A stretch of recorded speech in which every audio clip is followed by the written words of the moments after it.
Hi, everyone, and thank you so much for joining us this morning. For those of you who don't know me, I'm Nama Blonder. I'm an architect and urban planner with Smart Density.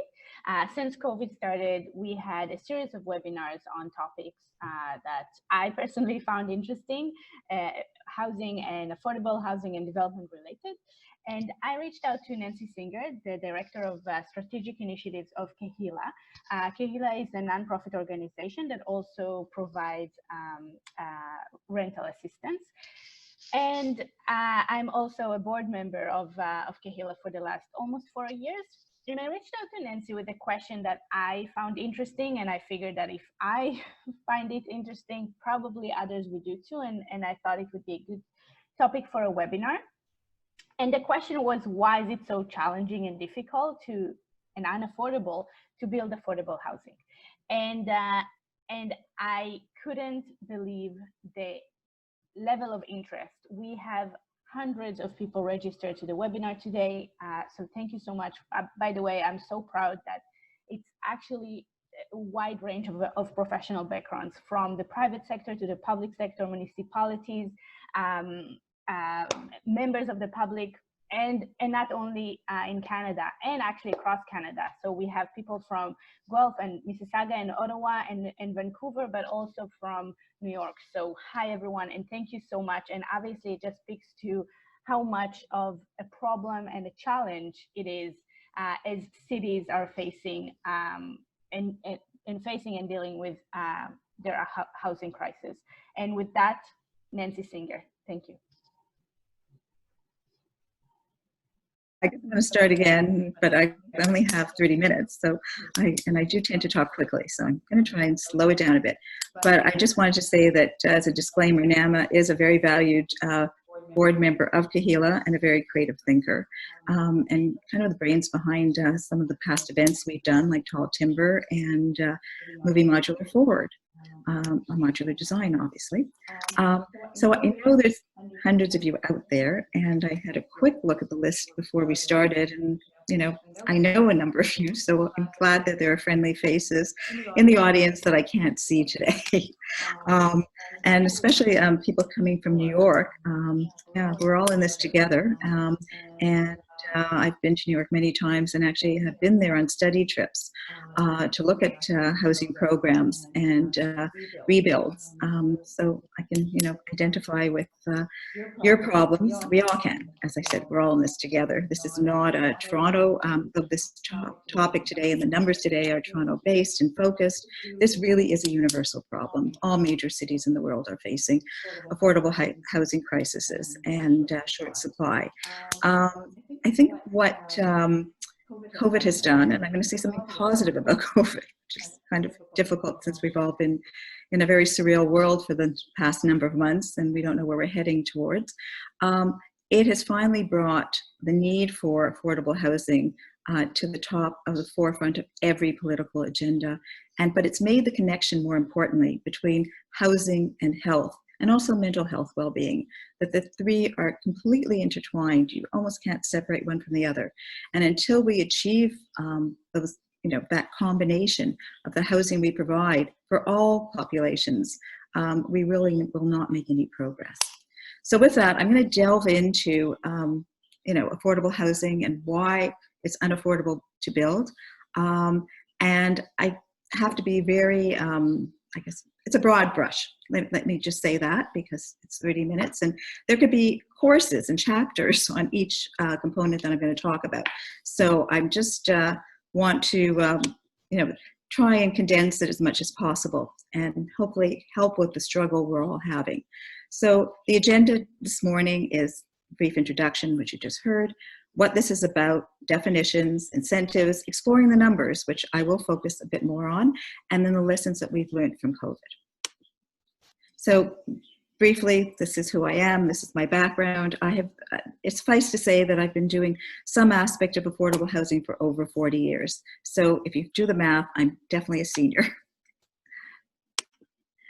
I want you to know what this webinar is about and is not about. So if you're here to learn about shelter housing, supportive housing, nonprofit co-op housing, except in partnerships with developers in private developments, or inclusionary zoning or affordable ownership, this is not the right webinar for you. What it is about is a focus on low to moderate income affordable rental in private developments. So let's start with the basics. How is affordable rent defined? And this is the City of Toronto's definition, so you'll have a different in other jurisdictions. Of course, you're going to have different definitions, particularly if you're outside of Ontario. This is based, the city bases its affordable housing number on the annual rent survey that CMHC does each year. And what it is requiring now is not average market rent, which would be 100% of market rent, but 80%, so 20% below. Now, Canadian Mortgage and Housing has a different definition when you're applying for one of their the co-investment grant fund, and they use 70% of the median market rent. I want you to look very carefully at this slide because this is really important. So why doesn't each of you pick a unit size and a rent and keep that in your head? So whether you want to live in a 1-bedroom, 2-bedroom, 3-bedroom, or if it's a studio, just keep what the average market rent is. This is like but affordable average market rent. These are not real rents in the marketplace. We're going to get to that after, and you'll see the disconnect. So this is what the city will require you as a developer to set as your ceiling for affordable rents by their definition. And they will also ask for 80% below, not 80% below, but 20% below, meaning 80% AMR for a number of the units. So you want to build affordable housing. Great, laudable goal. What are the incentives that are out there to help you do that? Okay, so again, City of Toronto focused. We have an overall guide or a framework, which is Housing TO's 2020 to 2030, the action plan that sets the goals for the number of housing units to be built. But we have a political promise and platform that Mayor Tory made on re-election for 40,000 units over the next 12 years. So that's a pretty hefty number given the past history of what we've actually been able to build, since there hasn't been a program. Since 1995, in fact. But here are the incentives that are on the table right now. Open door. So this is the first portal that you come into, and the city will, this is your private proposal. This is not on city land. This is what you want to do, what you want to build, your rental building, wherever it is in the city. And so you submit your proposal to the city. They issue an RFP, usually in the spring. I don't even know if when it happened this year because of COVID and the delays. But you would be entitled to, now again, this is only on the number of the affordable units that you're providing, not on your total units being built. You will get development charges and permit fees waived on the affordable units, and that's worth a lot of money. We're talking $50,000 to $60,000 per unit, and on the permit fees, it increases your ability to get a larger mortgage because you have more equity in the game. That's for the property tax exemption, and then it opens another door. You have to enter this door first. You can't go directly to CMHC. You've got to come through this door because it's a tri-level funding agreement. So you've got the federal National Housing Strategy funds flowing through the province flowing to the city as a service manager. Then and I'm going to talk about the co-investment fund after, but this is a city door. You might still have access to Section 37 funds defining affordable housing as a community benefit. You need local councillor support, and sometimes units have been donated to a local nonprofit. Kahila was a recipient of 4 condo units way back in 2012. We were actually the first nonprofit to be able to do this, and it wasn't under Section 37. It had to be under Committee of Adjustment, and because of what we did, Section 37 legislation was amended so that it became a community benefit. But you're competing with daycare and parks and other things that the councillor will want to provide for his or her constituents. You're also required to submit an access plan for larger developments. And this is like how many units, affordable units you're providing, and the distribution. And the city will then work with you on how they're allocated, and will take, I'm going to use the word grab, but there will be a number requested to house homeless people. So that is an expectation. Create TO. Well, Create TO has only been around, I think it's just 2 years now. It's an amalgamation, arm's length agency of other agencies we're familiar with in the City of Toronto. Build, which is the body we worked with previously, and Port Authority, and the lands of Toronto Parking Authority. So it's quite large, and it has the primary responsibility for developing city land. And it also has a mandate for affordable housing. And it also puts out RFPs. In fact, there's a scary number out there now. 11 were released last year, and another 6 this year. So in May, so we're up to like 17 sites that are ready for development. Some have been allocated to developers, some are still in the works. None have been developed. They're just going through, the approval process, just like you would be.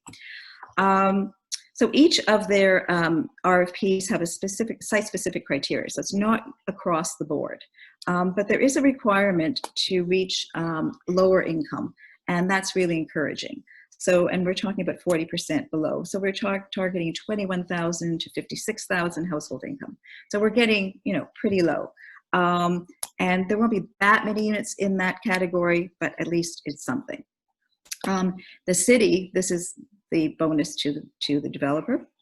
The land is contributed at no cost. I shouldn't say it's actually nominal. And I think they always say $1 fee a year. I think the legal tender now is $2. And it's 99 years, which is great, because what's the other agreements on the other side of Open Door are 20 to 25 years of affordability. So this really locks in a long-term affordability for the affordable housing units. Now CMHC. So this is the second door. You've made it through the Open Door. Now you knock on CMHC's door. And what do they have for you? Well, they had something called a pre-development seed grant and a loan. They used to be $10,000, and they're fairly easy to get. I think they're a bit harder now, and they want them to go to real projects, not just ideas that may not translate into a real project. But as a developer, I hate to say it, but it's pocket change. For a nonprofit, this is a significant amount of money to at least to get going, because your soft costs are much greater than this. Before you get in the ground, you've got a lot of money out front. You've got the Affordable Housing Innovation Fund. I could be wrong and stand to be corrected, but as far as I know, only one project may have been funded under that. It's very difficult to get. This is the one that you're going to go for. It's National Housing Co-Investment Fund. So you're going to be eligible for a 2% mortgage amortized over 50 years. And that is money back. That is serious money back. I know in the case of West Bank's proposal project, it's not a proposal, it's getting built. A number of stories are coming up quickly. It's anyway, that allowed them to, I guess, a savings of 200 million based on that amortization and low interest rate, and that was put back into more affordable housing. They're required to do 10%, which they had submitted, and we're hoping to work with them with the 10% that they submitted on a different type of model. But they then added but 266 units, but they're at really average market rent. They're higher rents, and you would need an income of $80,000 to be able to afford to rent them. Let's move. There's some other little grants out there, and to be honest, I've never accessed them. I know there are foundations that can be applied to that. Again, that's more for the nonprofit sector than the profit sector. But you're going to partner after with a nonprofit, so that money can still be brought in a different way. But FCM, the Federation of Canadian Municipalities, has grant supports, they're not that large, for sustainable affordable housing and energy efficiency. So where are the stumbling blocks here? Right, there's some money on the table, but there's no one source of funding, and that's what makes it really difficult and frustrating, because you have to have multi-layer funding wherever you can get it and bring it, into the formula. There's no cookie cutter approach. Each project is different. What you've learned from doing one project may not apply at all to your next project. Different location, different set of criteria, whether it's close to transit, not close to transit, community support, no community support, and so on. And the application process, as you all well know, can be complicated and arduous and really, really long. And that costs money. Okay, moving along. So then why don't the numbers work? There are some incentives on the table that you can get, and they add up, and they sounds pretty good. But now, I need to put this performa into context. It was actually prepared by someone who's, in my opinion, the expert on performas in Toronto, John Harstone, and he was the first consultant who figured out how to do CMHC, HST when it was first blended with the GST and became HST, and how it was really complicated in a performa to figure out, and he got it.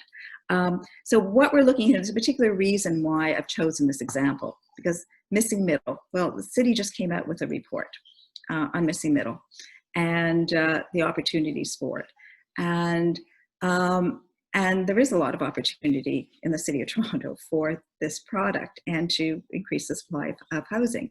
So we looked at a particular site. I don't have an example of it here, but it works great because it's on a broad street. The 3 homes are set back. It's a fabulous location. Wrong zoning, but we won't go there. Anyway, we looked at a 60-unit, 4-story wood frame rental building. Now, I would argue that you could go higher and more density, particularly in this location. But we were trying to be respectful, of existing zoning requirements. It still would have required a number of amendments. So the land would come in at $100,000 a unit, and the hard cost. Now, we assume 10% parking, surface parking. An underground parking spot, as you well know, will cost you well over $100,000, depending on where it is and site conditions. Your soft costs for this project, roughly $30,000, and your HST self-supply of $15,000. Again, HST is kind of a funny thing because nonprofit gets it back, or 85% of it back. For your charity, you get more. Anyway, it's a moving target. The rental income potential and the operating costs and what you have available for mortgage, and then all add up to a total capital cost. And for I've been told many years ago that I know anything at that time, anything less than 100 units is not efficient to build by a developer friend. And I know that as a rule of thumb. But again, this is missing middle. We're trying to be respectful of neighborhoods. So that brings us to a really hefty price tag of a 27 million, over a 27 million and a half project cost. And the amount that you're able to mortgage is, you can access a mortgage for about 12 million, and that's based on the 2% over, the 50 years. So that's low interest, and that's as good as it's going to get, I think. What's your shortfall? Well, it's a really big number, and however we're going to, break that down and achieve that.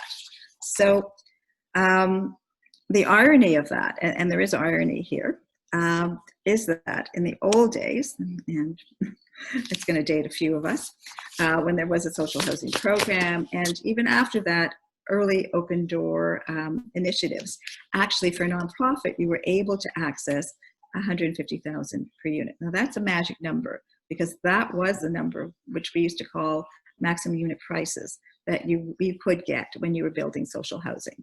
Of course, it costs double that now to build a unit, but you didn't have a land. You almost, you're inching towards some better break-even point. Then we move to, okay, this is the reality that we're moving to. So remember in your head, if you want me to go back, I can go back to the affordable rents that the city defines. Quickly, I can tell you that, a 1-bedroom at affordable rent, this is average market rent, would be $1,374. utilities included. And at 20% below that would be $1,099. So just let's work with the one bedroom number. So let's look at what's really going on in Toronto in terms of rents. And look at a one bedroom, and a one bedroom average rent for a one bedroom, and this does not include condos, this is the rental market, purpose-built rental, is over $2,000. Now, you would need an income of over $80,000 to be able to afford that one bedroom unit. If you go over to the other side and you can see who can afford, you know, the unit sizes by the rents, you can see that the incomes get really high. Now, you have to put that into context of, you know, we're all so proud of our frontline workers during this very difficult period. And what do they make? I mean, a health aide makes $21 an hour. You know, nurses, you know, they can start at, I don't know, in the 50s and 60s, and they can go quite high. They can go over, you know, for a senior position, over 100,000. But you can see that you're really excluding main workforce who cannot afford to rent and live in the city near to where their, you know, services are required. So this is the income of rental households in Toronto from a 2016 census, so that's the last census that we would have. And you can see that a large number fall within the 20,000 to 39,000, almost 40,000 bracket, which is low income. And imagine being a family and trying to survive on that. So just take a quick glance at that. And okay, and here's a reality check that most households are well below being able to afford a bachelor unit in the city of Toronto. And the difference with ownership and rental, that 12% of people who households own houses in the city of Toronto are in core need, but 3 times as many people, 36%, in rental housing are in core need. And 87% of renters in the city of Toronto, out of 1.1 million households, live in rental buildings. They live in apartment buildings, not units. Like this would just be an apartment, defined as an apartment building. And the split between renters and owners in the city of Toronto is 47% on the rental side and 53% on the ownership side. So you can see that we have a significant number of renters in the city of Toronto. Of the population is renting. So going back to the question, how do we make this all work? So you've got those incentives, you've got these real rents out there that don't, you know, that people cannot afford. And then you've got, when you're building your project, you're inserting affordable rents. Still doesn't work, okay? And so there are rent supplements on the table, but they don't come to you directly. They don't, sometimes they can go to the tenant directly and the tenant can bring them in, but for the most part, they would come through an agency, a nonprofit agency or a service provider, and they can refer their clients to the housing, and you get the added bonus of support services for those tenants, which is really critical and important. I don't think you can put anybody into new housing and without those supports. I don't think it's going to work for the tenant, and it's certainly not going to work for the development. So they can, the city, so what's termed a city housing allowance, shelter benefits, and they can be as high as up to $800, you know, to the person for the unit, and that really helps. So if you look at the average market rents, and if you can take $800 off that, then you can really target low-income households. And we could be talking about people on Ontario disability allowances, and that gives a shelter component of $479 a month. Like, you cannot rent a unit for that. You can't rent a room, you can't rent anything. 2 is you've won the lottery if you've got RGI. RGI, rent geared to income, applies to existing social housing stock. And operators, and Kihila is one.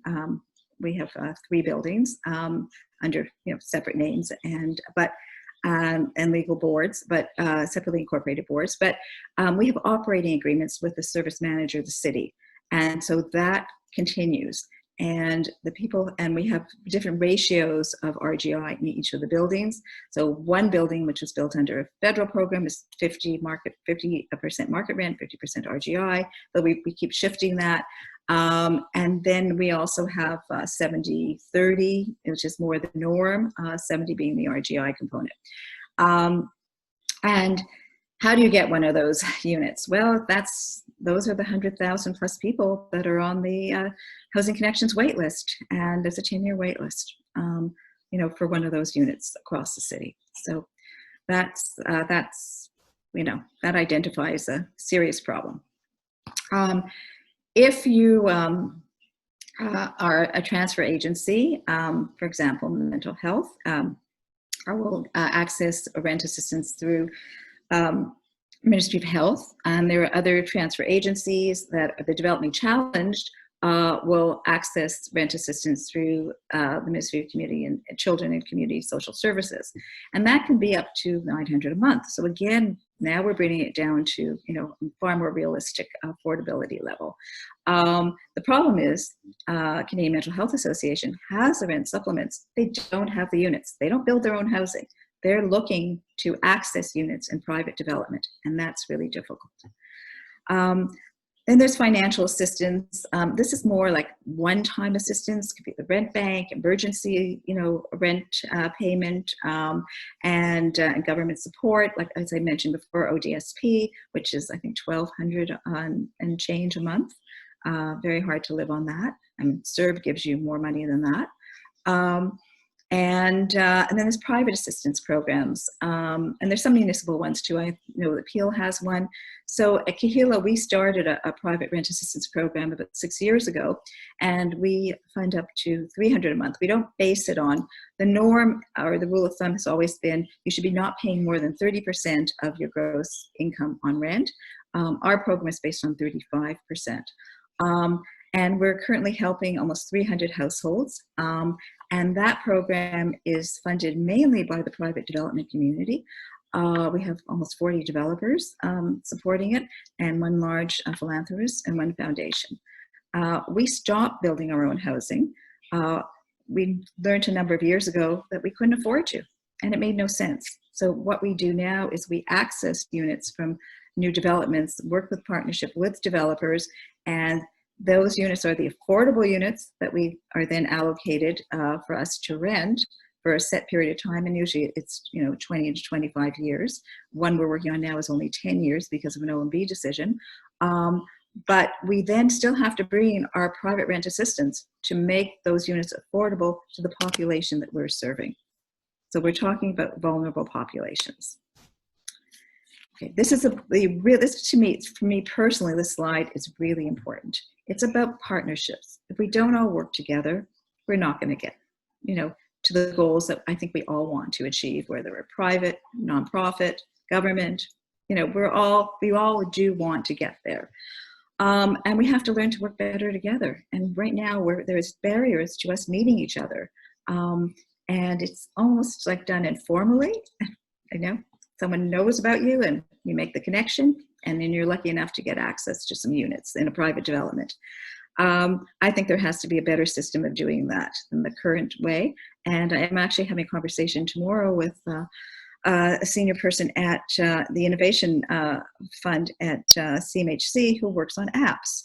And this may sound a little bit cute, but I'm thinking of a dating app. There really should be something based on GPS that for the area that you're developing in, you should have an easy way to access the support service agencies, any nonprofits that are active in that geographic area. And that's who you should be working with for referrals to your affordable units. We have a proposal on the table. We've had it for a number of years with West Bank from Rivers Village to do exactly that. And I termed it a multi-provider service model where, Kahila would access so many units. We're active in that area. And then other agencies, another 4 that are active in that area. They have satellite offices, would have then the access to the units, and that would be for the 20% below, and that's up to 100 now of the affordable units. And I'm really hoping that becomes a model, but it's, again, hard to push it through the process. Okay, this is a slide that maybe we should focus on for a few minutes, because I hope in the chat and the Q&A that you can, these are just ones that came out of my head. I'm sure you have more that you would add. This is probably a growing list. I'd like to shrink it, but and I've highlighted ones that I know are more critical. You may disagree with me, but this is just, my opinion. And again, I have not built a project since 2012, and that was a special needs housing project. So these are all these, I mean, you say that some of these have to be on the table. I'd say pretty much most of them have to be on the table, or this is not going to happen. And fast approvals is really critical. I know that we all struggle to get through, the approvals process, and we get dragged down in it. And unless there's a way to have, as of right and permit development, development permits issued, it's going to be a long haul. I think that we know that waiving fees is important. Now that may change too, because there's a bill on the table from the province that's now calling to not have development charges, but have what's termed a community benefit. Actually, it's two bills. The most recent one that just came out last week as well echoes that. That now municipalities are not in support, because there goes, their money to fuel affordable housing. I mean, and that's an incentive, given to you. I mean, it's a loss to them, but it's an incentive to get affordable housing built. So it'll all be blended under what's termed a community benefit, but there's no real number attached to that yet. So we're waiting to see what that comes out at, and if that will have impact. I think to the other side, we know larger grants are really important. $20,000, grant does not cut it. And I didn't highlight it, but maybe I should have, because the city is now doing its first modular housing project, emergency housing for the homeless population. And to me, it was obvious from the get-go that without a ministerial order, this was not going to get through the process and be built and occupied by September, which is the goal date. The next one is really important: political will and community support. And you can see in the right-hand top corner, and I probably have left some groups out.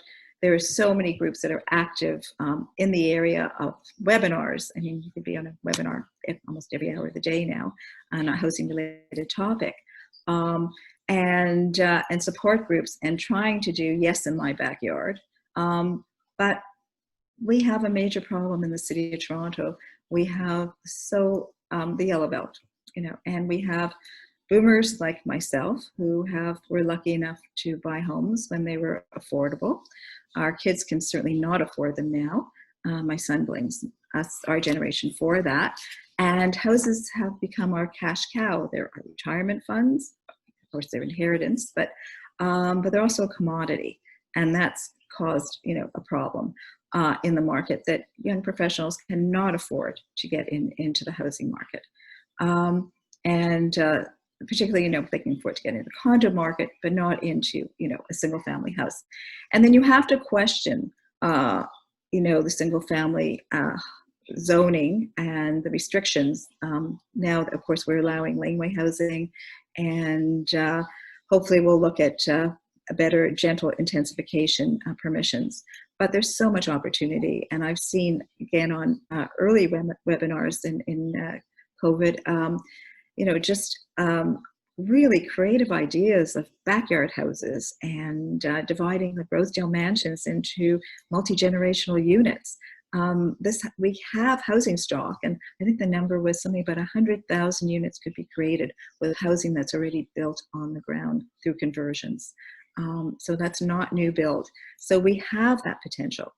And then think about all on main streets, and main streets that are not going to be, what they were. There's businesses are not going to come back. A lot of restaurants are not going to come back, unfortunately. But that means opportunity.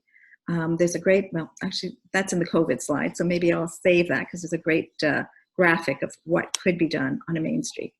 So let's talk about affordability. And I said before, mainly 20 to 25 years, the norm, except for the Create-TO sites. And the rents can increase annually as per the guideline. Right now it's 2.2%.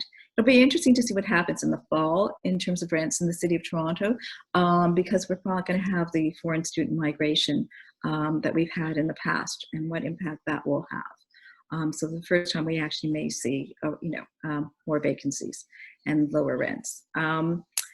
And then what happens after this affordability period expires? Well, it can go up to market rent. So affordable rents are not permanently sustainable. Now they are if it's a nonprofit building it, if it's a co-op building it, and so on, but we're talking about rental units in private development. This is a slide I wanted to get to. I'd like to end on a positive thought. Can COVID teach us anything? And if we haven't learned from this experience, I think that we all have a real problem. If we can't change now and seize the moment, I think we're in for much darker times. We now know that housing and healthy housing and health and housing are intertwined. And I said also mental health, well-being, which is definitely on the uprise in these stressful times. And that can be achieved with proper supports and adequate housing. And, adequate housing is a basic right now under the National Housing Strategy for Canada. Then better aging in place. Maybe I have a personal interest in this one, but given what, the horrific circumstances that have surrounded our long-term care homes, that's not where we want to end up as seniors. There have to be better solutions and more supports for aging at home and not in institutions. And I've written 65 plus here. This could also apply, and it really does apply to the developmentally challenged sector, where after 18, you're on your own, and you could be placed in an institutional nursing home because there's no other place for you to go in terms of housing. So it's not just 65 plus. And I love the one of the infill. I talked before about main streets and storefronts, and the insert building is actually one that was designed by Smart Density. Nama Blonder is one of the principals, and I think it's just a really, really clever infill. Almost think of these as Lego block inserts, little Lego towers, and this is where modular housing comes in. This is a perfect example of how it can be applied, and I think it's a really exciting opportunity. Just drive up and down your main streets and see, where each of these could be inserted. Again, if they're rental housing, we're going to have a problem because they're really small scale and they're not going to be able to be rented affordably unless we can bring all these incentives in and construct them in a much less expensive way, and then bring the rent, supports in and better grant structure. We can, then we can begin to talk about, rents that can accommodate low to moderate incomes. And we all, have learned that permanent housing and not shelters for the homeless, we've known that for a long time in the sector that I've worked in. And we all have always known for a very long time that permanent housing is less expensive than a shelter bed. So what's our problem? Just get on with it. So I have some very important thank yous to make because as I mentioned John Harstone's name when we went through the performance slide, and Nick Michael for Barry Lyons for all the numbers, the current rents and the current households. They have their pulse on those numbers. And of course, a special thank you to the host just today, Nama Blonder at Smart Density. And I want to do a commercial plug for Smart Density and Kahila. We hope to be involved with the U of T School of Cities for a fall project under their capstone project, and it's about missing middle. So hence my focus on missing middle earlier in the presentation. And so we want to learn, working with graduate students, like what can make this important infill housing work, from the numbers to make the numbers work, to fitting into the neighborhood, and the legislation the zoning changes that are needed to make this happen quickly. This is where I work, who I am, and where you can find anything more you want to learn about us. We do creative events. We've been known for that in the past, but we